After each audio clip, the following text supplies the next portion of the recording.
ఈ రోజున ఆంధ్రప్రదేశ్ రాష్ట్రంలో ఆ రోజు చంద్రబాబు నాయుడు గారి కుమారుడు నారా లోకేష్ గారు ఆయన ఏదైతే రెడ్ బుక్ రాజ్యాంగాన్ని తీసుకొస్తానని ఆయన ఎన్నికల ప్రచారంలో ఆయన ఏదైతే మాట్లాడాడో ఇవాళ ఆంధ్రప్రదేశ్ రాష్ట్రంలో ఒక రావణ కాష్ట జరుగుతూ ఉంది. అసలు ఐఏఎస్ ఐపీఎస్ ఆఫీసర్లని ఏ రకంగా అరెస్టులు చేస్తూ ఏ రకంగా రాక్షస ఆనందం పొందుతున్నారో ఇవాళ ఆంధ్రప్రదేశ్ రాష్ట్రంలో కనబడుతోంది. అంటే ఇవాళ క్లియర్గా ప్రజలందరికీ కూడా అర్థమవుతోంది. ఒక పక్కన ఆంధ్రప్రదేశ్ రాష్ట్రంలో సంక్షేమ పథకాలు ఇచ్చే పరిస్థితులు కనబడట్లేదు, ఇంకో పక్కన ప్రజల యొక్క దృష్టిని ఏ రకంగా మళ్లించాలి అని ఒకే ఒక దృక్పథం పెట్టుకున్నారు. గతంలో కూడా ఒక అవుట్డేటెడ్ బొంబాయి నటిని తీసుకుని వచ్చి ఆంధ్రప్రదేశ్లో ఏ రకంగా వికృత చేష్టలు చేశారో కనబడుతోంది. సాక్షాత్తు ఒక ఇండస్ట్రియల్ టాప్ నాచ్ ఇండస్ట్రియలిస్ట్ని బ్లాక్మెయిల్ చేస్తూ ఆంధ్రప్రదేశ్కి లక్షల కోట్ల రూపాయలు పెట్టుబడులు రావాల్సింది తరిమి కొట్టి ఇవాళ ఒక మాజీ ఐఏఎస్ ఆఫీసర్ని అంటే గత సీఎం గారి కార్యాలయంలో పనిచేసిన వారిని అందరినీ కూడా టార్గెట్ చేస్తూ ఇవాళ అరెస్టులు చేస్తూ ఉన్నారు. ఒకటే చెప్తా ఉన్నా, ఇవాళ ఆంధ్రప్రదేశ్ రాష్ట్రంలో రెడ్ బుక్ రాజ్యాంగం పూర్తి స్థాయిగా అమలవుతూ ఉంది. దీనికి ఉదాహరణలే నేను ఇందాక చెప్పాను. ఇవాళ ఈ లిక్కర్ స్కామ్ గురించి 2014-19 చంద్రబాబు నాయుడు గారు గవర్నమెంట్ మనకు గుర్తుండుంటే ఆ టైంలో ఇదే చంద్రబాబు నాయుడు గారు క్యాబినెట్ ఆమోదం చేశారు. ఏమన్నానంటే ప్రివిలేజ్ ఫీ పాలసీ అని చెప్పి డిస్టిలరీలకి తగ్గిస్తూ ప్రివిలేజ్ ఛార్జెస్ కిందన సుమారుగా సంవత్సరానికి 1300 కోట్ల రూపాయలు ఆదాయానికి గండికొట్టే విధంగా, ఖజానాకి ఆదాయం గండికొట్టే విధంగా ఆ రోజు వీళ్ళు తీసుకున్న నిర్ణయాలు. అది కూడా 180% ఆర్డర్లన్నీ కూడా చంద్రబాబు నాయుడు గారికి క్లోజ్ అలైస్ కింద ఉన్న డిస్టిలరీలకి వాళ్ళకి ఇచ్చి ఇవన్నీ కూడా మ్యానుఫ్యాక్చరింగ్ చేయించి ప్రభుత్వ ఖజానాకి 1300 కోట్ల రూపాయలు నష్టం తీసుకొచ్చి, అంటే సంవత్సరానికి మనకు 5 సంవత్సరాలకి టెన్యూర్ చూసుకుంటే సుమారుగా 5,000 కోట్లు పైమాటే మరి ప్రభుత్వానికి ఖజానాకి కండి కొట్టి మరి ఆ రోజు వీళ్ళు చేసింది ఆ లిక్కర్ స్కామ్. ఆ లిక్కర్ స్కామ్లో యాంటీ కరప్షన్ బ్యూరో కేసు నమోదు చేసి మరి అప్పుడున్న ఎక్సైజ్ కమిషనర్ గారిని, అదేవిధంగా అప్పుడున్న మంత్రి ఎక్సైజ్ మినిస్టర్ ఆయన రవీంద్ర గారిని, అదేవిధంగా చంద్రబాబు నాయుడు గారిని, వీళ్ళు ముగ్గురిని కూడా A1, A2, A3 కింద తీసుకొని వచ్చి ఇది డైరెక్ట్ ఎవిడెన్స్. ఇది మీరు అసలు ప్రివిలేజ్ ఫీ తగ్గించాల్సిన అవసరము మీ క్యాబినెట్కి ఏముందని అడుగుతున్నా. ఇది ప్రభుత్వ ఖజానాకు గండికొట్టినట్టు కాదా అని అడుగుతా ఉన్నా. ఇది కాకుండా ఇదే 2018-19 మన ఉదాహరణ తీసుకుంటే సుమారుగా ప్రభుత్వానికి వచ్చిన ఆదాయము 16,900 కోట్ల రూపాయలు. మరి ఆ టెన్యూర్లో వచ్చిన ఆదాయం మరి అదే జగన్మోహన్ రెడ్డి గారి ప్రభుత్వంలో ప్రభుత్వ ఖజానాకి వచ్చిన ఆదాయం చూస్తే 24,700 కోట్ల రూపాయలు.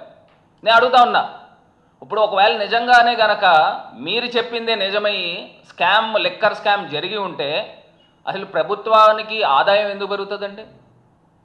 ప్రభుత్వానికి సుమారుగా ఇక్కడ మనం లెక్కలు చూసుకుంటే 7-8 వేల కోట్ల రూపాయలు ఆదాయం పెరిగింది. మరి ఆదాయం పడిపోవాలి కదా. ఆ డబ్బులంతా కూడా ఏ బినామీల జేబుల్లోకో లేకపోతే ఏ వ్యక్తుల జేబుల్లోకో వెళ్ళాలి కదా. మరి ఈ ఆదాయం ఎవరికి వచ్చిందండి? ఆంధ్రప్రదేశ్ రాష్ట్ర ప్రభుత్వానికి కాదా అని అడుగుతాను. మరి ఇంకొక ఉదాహరణ కూడా తీసుకుంటే మరి గతంలో చంద్రబాబు నాయుడు గారి ప్రభుత్వంలో 2018-19 కానీ మనం లిక్కరు మరియు బీర్ కేసులు మనం లెక్క తీసుకుంటే సుమారుగా 6.6 కోట్ల కేసులు అమ్మారండి. కోట్ల కేసులు అమ్మారు. అదే జగన్మోహన్ రెడ్డి గారి టైంలో మేము చెప్పాము, మద్యపాన నియంత్రణ చేస్తూ మద్యం షాపులు తగ్గించుకుంటూ మేము ఆంధ్రప్రదేశ్ రాష్ట్రాన్ని నడుపుతామని మేము ఏదైతే ఎన్నికల్లో ప్రామిస్ ఇచ్చామో దాని ప్రకారంగానే సేల్స్ తగ్గించాం, కానీ ఆదాయం పెరిగింది. ఈ సేల్స్ సుమారుగా 4.44 కోట్ల లిక్కర్ కేసులు అమ్మకాలు జరిపితే మరి ప్రభుత్వ ఆదాయము ఇప్పుడున్న ప్రభుత్వంలో కేసులు కోట్లాది కేసులు ఎక్స్ట్రా అమ్మేస్తూ ఉన్నారు. మరి కోట్లాది కేసులు ఎక్స్ట్రా అమ్ముతున్నప్పుడు మరి సామాన్యంగా మనం చూస్తే ఆదాయం కూడా పెరగాలి కదా. ఆదాయం ఎందుకు పెరగట్లేదు అని అడుగుతున్నా. అంటే దీనికి అర్థం ఏంటి అని అడుగుతున్నా. సుమారుగా కోట్ల కేసులు గత ప్రభుత్వానికి ఈ ప్రభుత్వానికి మనం లెక్కలు చూస్తే కోట్ల కేసులు పెంచేస్తున్నారు, అమ్మకాలు పెంచుతున్నారు, కానీ ఆదాయం పెరగట్ల. అంటే దీనికి అర్థం ఏంటంటే వీళ్ళు ఈ ప్రభుత్వ పెద్దలకి సంబంధించిన బినామీలు వాళ్ళ తాలూకా డిస్టిలరీలకి వీళ్ళంతా కూడా దోచిపెట్టే కార్యక్రమం చేస్తున్నారు. అదేవిధంగా ఆంధ్రప్రదేశ్ రాష్ట్రంలో లిక్కర్ ఆంధ్రప్రదేశ్గా తీర్చిదిద్దుతూ ఉన్నారు, చాలా గొప్పగా తీర్చిదిద్దుతున్నారు. ఇవాళ చూస్తే మనకి సామాన్యంగా ప్రతి సంవత్సరం చూస్తూ ఉంటే లిక్కర్ సేల్స్ అనేది 10% పెరుగుతూ ఉంటుంది. మరి వీళ్ళు ఇంత దారుణంగా లిక్కర్ షాపులతో పాటు 60,000 నాకు తెలిసి బెల్ట్ షాపులు పెట్టారు, ఇంకా ఎక్కువే. ఇన్ని బెల్ట్ షాపులు పెట్టి ప్రతి గ్రామానికి కాదు, వీధికి వాట్సాప్ల్లో కూడా లిక్కర్ అమ్ముతున్నారంట. మరి అనాథరైజ్డ్ పర్మిట్ రూములు పెట్టి విచ్చలవిడిగా తాగిస్తూ ఉంటే మరి సామాన్యంగా లిక్కర్ బాటిల్స్ కేసులు సేల్స్ పెరుగుతాయి, కానీ ఆదాయం పెరగట్ల.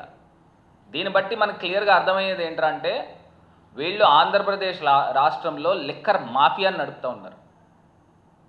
ఒక బెల్ట్ షాపు అతని దగ్గర నుంచి ప్రతి ఇంట్లోనూ ప్రతి వీధిలోనూ ఒక బెల్ట్ షాప్ ఉంటుంది. అదేవిధంగా వాట్సాప్ల్లో మెసేజ్లు పెడుతుంటే డోర్ డెలివరీలు ఇస్తూ ఉన్నారు లిక్కర్లు. మరి అదేవిధంగా ఇష్టం వచ్చినట్టు పర్మిట్ రూమ్లు బార్లని మైబర్పిచ్చే విధంగా వీళ్ళు విచ్చలవిడిగా తాగిస్తూ ఉన్నారు. ఇంత దారుణంగా ఆంధ్రప్రదేశ్ రాష్ట్రంలో మద్యపానము విచ్చలవిడితనం చేస్తూ ఉంటే మరి ఇన్ని కార్యక్రమాలు చేస్తూ ఉంటే మరి దీన్ని ఏమంటారని అడుగుతా ఉన్నా. దీన్ని స్కామ్ అనకపోతే ఏమంటారని అడుగుతా ఉన్నా.